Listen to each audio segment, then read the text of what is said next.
How do you close a hole that a yarn over makes? Sometimes you like that decorative hole. Sometimes you just want to use a quick yarn over, but then close it up so you don't have that hole later on.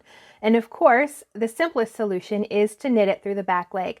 That closes it up, but it also makes it lean off to the left. So what if you're using two yarn overs, one at the end and one at the beginning of a row, and you want them to lean in different directions? There's actually a second way you can work that yarn over to close up the hole and make it lean off to the right. And of course, this works on your knit rows and your purl rows. If you're working in stockinette or whichever fabric you're making, you can do this method. To work a normal yarn over, you knit right into the center of the stitch and you leave the little hole that it creates. But you can also close that hole. You can knit it through the back leg. Just insert into that back leg, knit it like a normal stitch. You can see it closes the hole and it sort of slants off to the left. But if you want it to slant in the other direction, all you need to do is slip it to your right needle and slip it back to your left needle. And now in this position, you can see if you knit it through that back leg, it's going to leave it wide open. So you knit through the front leg.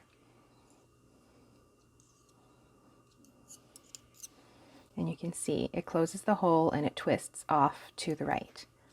Now if you work those yarn overs on a right side row and you need to purl them on the wrong side, to purl a regular yarn over, you just purl it like a normal stitch and it leaves it wide open, but you can close it on a purl row too.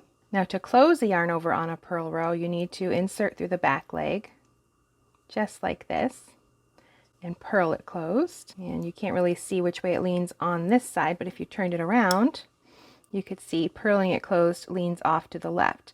But you can also make this one lean off to the right as well. So slip it over to your right needle, and in this new stitch mount, slip it back. And now you can see if we purl it through that back leg now, it's going to leave it wide open. So we purl it through the front leg. And like the other one, it doesn't really have a lean on this side, but if you flip it over and look, you can see it leans off to the right. For even more helpful knitting tips, be sure to subscribe to Nerdy Knitting and check the resources and links down in the video description box. And if you'd like to get your knitting questions answered live, be sure to click the notification bell so you'll know exactly when we're doing our next live stream. Now go get nerdy with your knitting.